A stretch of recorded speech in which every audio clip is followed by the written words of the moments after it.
ஸ்ரீ காளிமாதா ஜோதிடம். பிரபல ஜோதிடர் பண்டித் மகாராஜா. தொழில், காதல், திருமணம், குழந்தை பாக்கியம் மற்றும் மந்திர சூனிய பிரச்சனைகளுக்கு நிரந்தர தீர்வு.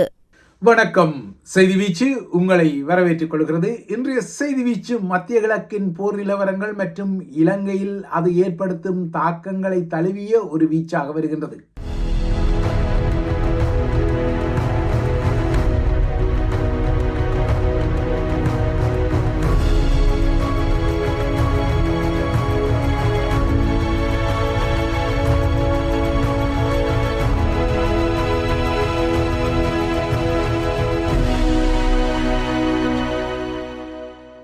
டொனால்ட் ட்ரம்ப் என்ற ஒற்றை ஒரு மனிதரின் வார்த்தைகளால் புவிசார் அரசியல் தளத்தில் எவ்வாறு பதற்றங்களும் தனிவுகளும் சடுதியாக உருவாகி கொள்கின்றன என்பதற்குரிய புதிய ஆதாரம் இன்று உலகின் எண்ணெய் சந்தையில் வெளிப்பட்டது. உலக எண்ணெய் சந்தை இன்று சடுதி வீழ்ச்சிக்கு ஆளானது. நேற்று ஒரு பீப்பாய் மசகு எண்ணெய் $100 தாண்டி $120 வரை எகிறிய நிலையில் இன்று அதே மசகு எண்ணெயின் விலை $90 கீழ் இறங்கிவிட்டது. கடந்த சில மணி நேரங்களுக்கு முன்னர் ஒரு செய்தியாளர் சந்திப்பு உட்பட்ட 2 நிகழ்வுகளில் ஈரான் போர் குறித்து அமெரிக்க அரசு தலைவர் தெரிவித்த கருத்து தான் இந்த எதிர்வினைக்கு காரணமாக மாறுகிறது. அவற்றில் ஒரு கருத்து ஈரான் போர் விரைவில் முடிவுக்கு வரும் என ட்ரம்ப் கூறிய கருத்தாக வந்தது. இதனால் 4 ஆண்டுகளுக்கு பின்னர் நேற்று அதி உச்சமாக ஏறிய மசகு எண்ணெய் விலை 24 மணி நேரத்துக்கு இடையில் அசாதாரணமான சரிவை கண்டு $90 கீழ் இறங்கிவிட்டது. இதனால் இன்று காலை ஆசிய பசிபிக் பங்கு சந்தைகளில் ஒரு ஆசுவாசமான நிலை இருந்தது. ஆனால் இந்த விலை வீழ்ச்சி நேற்றைய உச்ச நிலவரத்துடன் ஒப்பிடும்போது குறைவடைந்ததே தவிர இந்த போர் ஆரம்பிக்க முன்னர் இருந்த விலை நிலவரத்துக்கு இன்னமும் அது இறங்கவில்லை என்பதும் குறிப்பிடத்தக்க ஒரு விடயம். இதனால் கடந்த சில வாரங்களுக்கு முன்னர் இருந்த விலை இன்னமும் உருவாகி கொள்ளவில்லை. கணிசமான விலை உயர்வில் தான் எண்ணெய் விலை இருக்கிறது. ஆனால் இந்த திடீர் சரிவு ஆறுதலாக இன்று வந்திருப்பதை அவதானிக்க முடிந்தது. ஆனால் இந்த தற்காலிக ஆறுதல் வந்தாலும் ஹோர்முஸ் நீரிணையை மையப்படுத்திய கண்டம் இன்னமும் நீங்கிக் கொள்ளவில்லை. உலகளாவிய எண்ணெய் மற்றும் எரிவாயு ஏற்றுமதி வணிகத்தில் 1/5 பங்கு இந்த ஹோர்முஸ் நீரிணை வழியாகவே செல்வதால் இந்த நீரிணை கடந்த ஒரு வார காலமாக மூடப்பட்டுள்ளதால் உலக எரிசக்தி சந்தை தொடர்ந்தும் அடி வாங்கிக் கொள்கிறது. இன்றும் உலகளாவிய எண்ணெய் மற்றும் எரிவாயு வணிகம் பெரும் இடையூறுகளை எதிர்கொள்ளத்தான் செய்தது. இன்று சடுதியாக நேற்றைய விலை உயர்வு குறைந்திருந்தாலும் மீண்டும் அந்த விலை ஏறும் முகமாக மாறும் என்ற அபாயம் இருக்கத்தான் செய்கின்றது. நேற்று ரஷ்ய அரசு தலைவர் விளாடிமிர் புட்டினுடன் தொலைபேசியில் பேசிய டொனால்ட் ட்ரம்ப் இந்த மோதலை விரைவாக முடிவுக்கு கொண்டு வரும் சில திட்டங்களை முன்வைத்த நிலையிலும் ட்ரம்பின் இந்த நகர்வுக்கு அப்பால் G7 நாடுகள், அதாவது உலகின் முக்கியமான செல்வந்த நாடுகள் எண்ணெய் சந்தையை உறுதிப்படுத்த சில நகர்வுகளை எடுக்கப் போவதாக அறிவித்த நிலையிலும் மத்திய கிழக்கு மையப்படுத்திய பூகோள அரசியல் ஆபத்து துரத்தி கொண்டாலும் எண்ணெய் நெருக்கடி ஒரு தற்காலிக விலை தளர்வுக்கு உள்ளாக்கப்பட்டாலும் இந்த நெருக்கடி உலகை தொடர்ந்தும் துரத்தத்தான் செய்யும். இந்த போர் முற்றாக முடிவுக்கு வரும் வரை வளைகுடா நாடுகளின் எண்ணெய் உற்பத்தியில் தொடர்ந்தும் கடுமையான பாதிப்புகள் எதிர்நோக்கப்படுகின்றன. ஈராக் தனது முக்கியமான தெற்கு எண்ணெய் வயல்களின் உற்பத்தியை 70% ஏற்கனவே குறைத்துவிட்டது. குவைத்தும் சவுதி அரேபியாவும் எண்ணெய் உற்பத்தியை குறைத்துவிட்டன. இன்று போரின் 11வது நாளில் மத்திய கிழக்கு முழுவதும் மோதல்கள் தீவிரமடைந்துள்ளதால் வணிகமும் பாதிப்புக்கு உள்ளாக்கப்பட்டது. ஈரானின் புதிய ஆன்மீக தலைவராக அயத்துல்லா பட்டத்துடன் நேற்று முஜ்தபா கமேனி பதவியேற்ற நிலையில் இந்த போரை முடிவுக்கு கொண்டு வருவது யார் என்ற வினா தற்போது எதிரொலித்து வருகின்றது. இந்த போரை தமது தரப்பே முடித்து வைக்கும் என அமெரிக்காவும் இஸ்ரேலும் குறிப்பிட்டுக் கொள்கின்றன. ஆனால் மறுபுறத்தே இந்த போரின் முடிவை தீர்மானிக்கப் போவது நிச்சயமாக ஈரான் என அதன் இஸ்லாமிய புரட்சிகர இராணுவம் இன்று அறிவித்து அந்த அறிவிப்பின் பின்னணியில் சில சூளுரைகளையும் விடுத்தது. தனது நாடு மீதான தாக்குதல்கள் தொடர்ந்தால் 1 லிட்டர் எண்ணெயை கூட தாம் இந்த பிராந்தியத்திலிருந்து ஏற்றுமதி செய்ய அனுமதிக்கப் போவதில்லை என ஈரான் இன்று மீண்டும் வலுவான எச்சரிக்கையை உலகுக்கு விடுத்தது. அத்துடன் ஹோர்முஸ் நீரிணையில் அமெரிக்க கடற்படைக்காக குறிப்பாக அதன் விமானந்தாங்கி கப்பல்களுக்காக ஈரானிய இராணுவம் காத்திருப்பதாகவும், எப்போது அமெரிக்க விமானந்தாங்கி கப்பலான ஜெரால்ட் ஃபோல்ட்டும் ஆப்ரஹாம் லிங்கனும் இந்த ஹோர்மூஸ் நீரிணை பகுதிக்கு வெறும் என்பதற்காக தாம் காத்திருப்பதாகவும் ஈரான் சொல்லிக் கொள்கின்றது. இந்த கருத்தை குறிப்பிட்ட ஈரானிய புரட்சிகர இராணுவத்தின் தளபதியான மேஜர் ஜெனரல் அலி முகமது நைனி, அமெரிக்க கப்பல்களும் அனைத்து போர் விமானங்களும் ஈரானின் சக்தி வாய்ந்த ஏவுகணைகள் மற்றும் ட்ரோன்களுக்கு அஞ்சி தற்போது 1000 கிலோமீட்டருக்கு அப்பால் நகர்ந்து தொலைவில் நின்று கொள்ளுகின்றன எனவும் ஒரு வஞ்ச புகழ்ச்சியாக இல்லலாக குறிப்பிட்டார். இப்போது சுயஸ் கால்வாயை கடந்து ஆப்ரஹாம் லிங்கன் விமானந்தாங்கி கப்பல் அரேபிய கடலில் நிற்பதாக கருதப்படுகின்றது. அதேபோல USS ஜெரால்ட் ஃபோர்ட் கப்பல் செங்கடலில் இருக்கும் நிலையில் ஈரானிய புரட்சிகர இராணுவத்தின் இன்றைய சூளுரை வந்திருக்கின்றது. முன்னதாக ஹோர்மூஸ் நீரிணையின் எண்ணெய் வணிகத்தை தடுக்க ஈரான் இன்னமும் ஏதாவது செய்தால், இதுவரை அந்த நாடு 5000க்கும் மேற்பட்ட இலக்குகளில் அமெரிக்காவால் தாக்கப்பட்டதை விட 20 மடங்கு கடுமையாக அமெரிக்கா இனிமேல் அதனை தாக்கும் என நேற்று டொனால்ட் ட்ரம்ப் எச்சரித்திருந்தார். இவ்வாறு அமெரிக்கா ஈரானை தாக்கினால் ஈரான் மீண்டும் ஒரு நாடாக கட்டியெழுப்பப்படுவது சாத்தியமற்றதாகி விடும் எனவும், இப்படி நடந்தால் ஈரானுக்கு மரணமும் நெருப்பும்தான் எஞ்சும் எனவும், ஈரானை அதன் ஆன்மீக தலைவர் கூட ஆட்சி செய்ய முடியாது எனவும் அவர் கூறியிருந்தார், அதாவது ட்ரம்ப் கூறியிருந்தார். ஆனால் இப்படி ஈரானுக்கு நடக்கக்கூடாது எனவே தான் நம்பிக்கை கொள்வதாகவும் பிரார்த்திப்பதாகவும் ட்ரம்ப் நேற்று குறிப்பிட்டுக் கொண்டார். ஹோர்மூஸ் நீரிணை திறக்கப்பட்டால் மத்திய கிழக்கின் எண்ணெயை நம்பியுள்ள சீனாவுக்கும் ஏனைய நாடுகளுக்கும் ஒரு பரிசை தான் வழங்குவேன் எனவும் ட்ரம்ப் கூறினார். அதாவது ஹோர்மூஸ் நீரிணையை அமெரிக்கா மீண்டும் திறக்க வைக்கும், நிச்சயமாக ஹோர்மூஸ் நீரிணையை அமெரிக்கா கையகப்படுத்தும் என்பதாகத்தான் ட்ரம்பின் சூளுரை வந்திருக்கின்றது. இந்த போரின் முடிவில் அமெரிக்கா ஒரு புதிய ஈரானை உருவாக்கும் எனவும் ட்ரம்ப் சூசகமாக சொல்லிக்கொண்டார். ஆனால் ட்ரம்பின் இந்த கருத்துக்கு தான் இன்று ஈரானின் புரட்சிகர இராணுவம் தனது தரப்பில் பதிலடியை வழங்கியுள்ளது. ஈரானின் புதிய உயர் தலைவராக அலி கமீனியின் மகன் தெரிவு செய்யப்பட்டதால் தான் ஏமாற்றம் அடைந்துள்ளதாக குறிப்பிட்ட டொனால்ட் ட்ரம்ப், அமெரிக்கா அவரை கொல்ல முயலுமா என வினவப்பட்ட போது அவருக்கு ஒரு இலக்கு வைக்கப்படுகின்றதா என்பதில் தெளிவான பதிலை ட்ரம்ப் வழங்கவில்லை.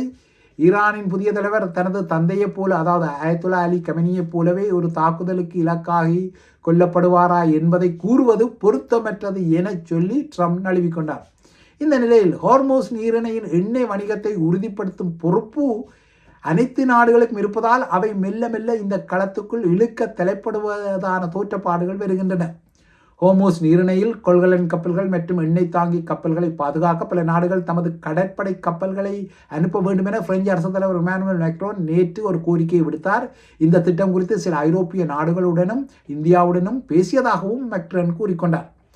மத்திய கிழக்கு பிராந்தியம், மத்திய தடை கடல் பிராந்தியம் மற்றும் செங்கடல் பிராந்தியத்துக்குரிய ஒரு தற்பாதுகாப்பு நடவடிக்கையாக பிரான்ஸ் தனது தரப்பில் 8 போர்க்கப்பல்களையும் 2 அம்பிபிஎஸ் உலங்குவானூர்தி கரியர்கள் எனப்படும் ஹெலிகாப்டர் கரியல் கடற்கரங்களையும், இதற்கும் அப்பால் தனது ஒரே ஒரு விமானந்தாங்கி கப்பலான ஷால்துகோலையும் மத்திய தரை கடலுக்கு பிரான்ஸ் அனுப்பியுள்ள நிலையில்தான் மேக்ரன் சைப்ரஸில் வைத்து இந்த அழைப்பை விடுத்திருக்கிறார். ஷால்துகோல் கப்பலுக்கு நேற்று சென்ற பிரெஞ்சு அரசு தலைவர் அதில் உள்ள துருப்புக்களுடன் பேசிய பின்னர், இந்த மோதலில் பிரான்ஸ் இன்னமும் நேரடியாக இறங்கவில்லை என்றாலும் அமெரிக்கான ஒரு சக்தியின் வலிமையை அது நிச்சயமாக நிரூபிக்கும். அந்த வகையில் பங்காளி நாடுகள் மற்றும் வளைகுடா நாடுகளை பாதுகாக்கும் ஒரு தற்பாதுகாப்பு வியூகத்தை அது குதிக்கும் என்றும் குறிப்பிட்டிருந்தார். ஏற்கனவே குறிப்பிட்டது போல தற்பாதுகாப்பு என்ற பெயரில் இந்த களத்திற்குள் நுழையும் நாடுகள் ஒரு கட்டத்தில் ஈரானுடன் போரிடும் நிலையும் உருவானாலும் ஆச்சரியம் ஏதுமில்லை. ஏனென்றால் ஹோர்மூஸ் வளைகுடாவின் முடக்கம் இந்த நாடுகளில் எண்ணெய் வள நெருக்கடியை உருவாக்கி கொள்வதால், அதாவது எரிசக்தி நெருக்கடியை உருவாக்கி கொள்வதால் இது ஒரு பெரும் சிக்கலாக வருகின்றது. எவ்வாறாயினும் ஈரானிடமிருந்து ஹோர்மூஸ் நீரிணையை மீட்க வேண்டிய ஒரு தேவை இருப்பதை இந்த நாடுகள் உணர்கின்றன. இதற்கிடையே துருக்கிய வான்வெளியில் ஈரானிய ஏவுகணை ஒன்று வீழ்ந்ததை அடுத்து மேலும் இவ்வாறான ஆத்திரமூட்டும் நகர்வுகளை ஈரான் செய்யக்கூடாது எனவும், அவ்வாறு செய்தால் எதிர்மறையான விளைவுகள் ஏற்படும் என துருக்கி, அதாவது மத்திய கிழக்கின் ஒரு பலமான நாடான துருக்கி எச்சரித்திருக்கின்றது. அதாவது ஈரான் இவ்வாறு ஆத்திரமூட்டு நகர்வுகளில் ஈடுபட்டால் வேறு வழியின்றி துருக்கியும் இந்த போரில் நுழையும் என்ற வகையில் தான் இந்த எச்சரிக்கை வருகின்றது. இதற்கிடையே ஜோர்டானை பாதுகாப்பதற்கும் ஐக்கிய அரபு அமீரகத்தை பாதுகாப்பதற்கும் என பிரித்தானியாவும் தற்பாதுகாப்பு என்ற அடிப்படையில் தனது போர் விமானங்களை மத்திய கிழக்கில் களமிறக்கியுள்ளது. பிரான்ஸை போலவே பிரித்தானியாவும் தனது நட்பு நாடுகளையும் தளங்களையும் பாதுகாக்க மத்திய கிழக்கு பிராந்தியத்துக்கும் கிழக்கு மத்தியதரை கடல் பிராந்தியத்துக்கும் மேலதிகமான இராணுவ வளங்களை அனுப்புவது தெரிந்த விடயம். கடந்த வாரம் சைப்ரஸில் உள்ள பிரித்தானிய விமானப்படை தளத்தில் ஆளில்லா வான்கலங்கள் தாக்குதலை நடத்தியதை அடுத்து பிரித்தானியா தனது வைல்ட் கேட்ஸ் எனப்படும், அதாவது காட்டுப்பூனை எனப்படும் உலங்குவானூர்திகளை, அதாவது தாக்குதல் உலங்குவானூர்திகளை சைப்ரஸில் நிறுத்தியுள்ள விடயம் ஏற்கனவே தெரிந்த விடயம். ஆஸ்திரேலியாவும் தற்போது ஐக்கிய அரபு அமீரகத்தை பாதுகாப்பதற்கென ஒரு முக்கியமான உளவு விமானத்தை அனுப்புகின்றது. அதே போல ஏவுகணைகளையும் வழங்குவதாக அது அறிவித்திருக்கின்றது. நீண்ட தூர உளவு திறனை வழங்கும் வகையில் ஆஸ்திரேலியா தனது E7A வெஸ்டைல் ரேடார் விமானத்தை அனுப்புகின்றது. இந்த விமானம் 85 பணியாளர்களால் இயக்கப்படும் ஒரு முக்கியமான வான்கலம் என்பது குறிப்பிடத்தக்கது. அதே போல தற்பாதுகாப்பு நோக்கங்களுக்கென சர்ஃபஸ் டு சர்ஃபஸ் ஏர் மிசைல்ஸ்களையும் ஆஸ்திரேலியா அனுப்ப உள்ளதாக அறிவித்துள்ளது. ஹோர்மூஸ் நீரிணையின் முடக்க நிலையானது மறுபுறத்தே உக்ரைனிய போரால் ரஷ்யாவுக்கு விதிக்கப்பட்ட எண்ணெய் ஏற்றுமதி தடையை தற்காலிகமாக தளர்த்தும் அறிகுறிகளையும் வெளிப்படுத்துகின்றது. இதனால் மத்திய கிழக்கு நெருக்கடி முடிவடையும் வரை சில நாடுகள் மீதான எண்ணெய் ஏற்றுமதி தடையை தளர்த்தப் போவதாக ரஷ்யாவின் பேர் எதனையும் சுட்டிப்பாக குறிப்பிடாமல் ட்ரம்ப் நேற்று ஒரு கருத்தை சொன்னார். ட்ரம்ப் நிர்வாகம் கடந்த வாரம் இந்தியாவுக்கு ரஷ்ய எண்ணெயை கொள்வனவு செய்ய 30 நாட்களுக்கு தற்காலிகமாக அனுமதி வழங்கிய நிலையில் இந்த புதிய கருத்து வந்திருக்கின்றது. பாருங்கள், பூகோள அரசியல் நிலவரங்கள் எப்படியெல்லாம் எதிர்பாராத திருப்பங்களையும் இந்த போரால் ஆதாயங்கள் மற்றும் பாதிப்புகளை எதிர்நோக்கும் நாடுகளையும் வெளிப்படுத்த தலைப்படுகின்றன. இது எவ்வாறோ எண்ணெய் விலையின் உயர்வு குறித்த அச்சம் ஏற்கனவே பல நாடுகளை தத்தமது தரப்பில் நடவடிக்கைகளை எடுக்க தூண்டிவிட்டன. எண்ணெய் பற்றாக்குறை அச்சுறுத்தலை தணிக்க குரோஷியா, ஹங்கேரி, தென்கொரியா, தாய்லாந்து ஆகியன தத்தமது நாட்டில் எரிபொருளுக்கு உச்ச வரம்புகளை விதித்துள்ளன. பிலிப்பைன்ஸ் போன்ற நாடுகள் அரச பணியகங்களில் ஏர் கண்டிஷன்கள் எனப்படும் காற்று பதப்படுத்தல் இயந்திரங்களின் பயன்பாட்டை குறைக்குமாறும் அரசு அதிகாரிகள் அரச வாகனங்களில் பயணங்களை அதிகமாக செய்வதை தவிர்க்குமாறும் உத்தரவு ஒன்றை பிறப்பித்துள்ளது. இதேபோல மின்சாரம் மற்றும் எரிபொருளை சேமிப்பதற்கான அவசர நடவடிக்கைகளின் ஒரு அங்கமாக ரம்லான் விடுமுறை நாட்களை முன்கூட்டியே அறிவித்த பங்களாதேஷ் அனைத்து பல்கலைக்கழகங்களை மூடவும் உத்தரவிட்டுள்ளது. ஆனால் இலங்கை தீவும் உலகின் சக்திவள சந்தையின் நெருக்கடியில் தற்போது சிக்கி உள்ளது.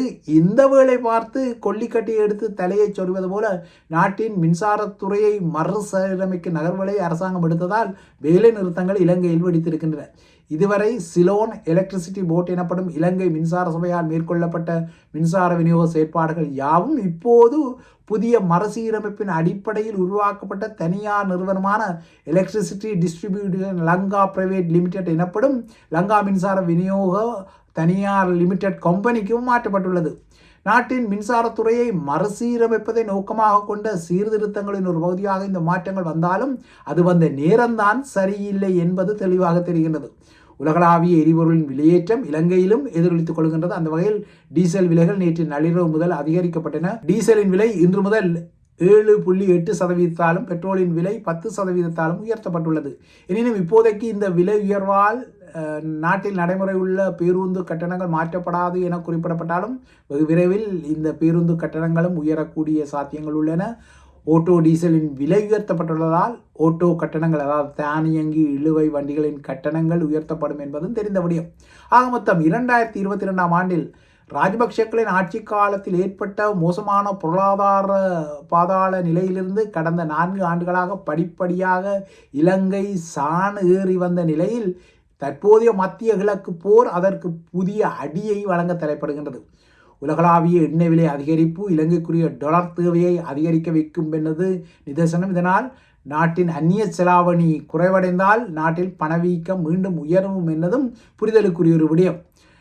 2022இல் 70% என்ற உச்சத்தில் இருந்த பணவீக்க நிலைமை தற்போது எவ்வளவோ குறைவடைந்திருந்தாலும் உலகளாவிய எண்ணெய் விலை ஏற்ற அதிர்ச்சிகள் தொடர்ந்தால் இதன் மறைமுகமான அடி இலங்கையில் உணவு உட்பட்ட அத்தியாவசிய பொருட்கள் மற்றும் சேவைகளின் செலவீனத்தை அதிகரிக்கும் என்பதும் புரிதலுக்குரிய விடயம். இதற்கு அப்பால் இலங்கை ரூபாயின் பெறுமதியும் வீழ்ச்சியை சந்திக்கும் என்பதும் பாதகமான ஒரு விடயம். இலங்கையை பொறுத்தவரை தற்போது IMF ஆகிய நாணய நிதியத்திடம் அது ஒரு டீலில் உள்ளது. மக்களை சமாளிக்க எரிபொருளுக்கு மானியம் வழங்க முயற்சித்தால் அது IMF ஏற்கனவே நிர்ணயித்த விதிகளை மீற வைக்கும் ஒரு செயலாக மாறும் என்பதால் அனுர அரசாங்கம் நிலைமையை எவ்வாறு நிர்வகிக்கப் போகின்றது என்பதை வாஷிங்டனில் இருந்து IMFும் உன்னிப்பாக கவனிக்கும் என்பதும் ஒரு புரிதலுக்குரிய விடயம். இதற்கிடையே தற்போதைய மோதல் நிலைமையால் சுற்றுலா பயணிகளின் எண்ணிக்கையும் இலங்கையில் வீழ்ச்சி அடைவதாக தெரிகின்றது. தற்போது இஸ்ரேலியர்கள் அதிகமாக கூடும் அர்கங்குடாவில் 24 மணி நேர பாதுகாப்பு வழங்கப்பட்டாலும் பாதுகாப்பு அங்கு இறுக்கமாக இருந்தாலும் அங்கு தற்போது 50க்குட்பட்ட இஸ்ரேலிய சுற்றுலா பயணிகள் மட்டுமே இருப்பதாக தெரிகின்றது. ஆக மொத்தம் இலங்கையும் இந்த உலகளாவிய நெருக்கடியில் சிக்கி அல்லாடுவது தெரிகின்றது. ஆனால் அனுர அரசாங்கம் எவ்வாறு இதனை கையாளப் போகின்றது என்பதுதான் இப்போது முக்கியமான ஒரு வினாவாக உள்ளது. இவைதான் IBC தமிழின் செய்திவீச்சின் விடயங்கள். IBC தமிழுடன் தொடர்ந்தும் இணைந்திருங்கள்.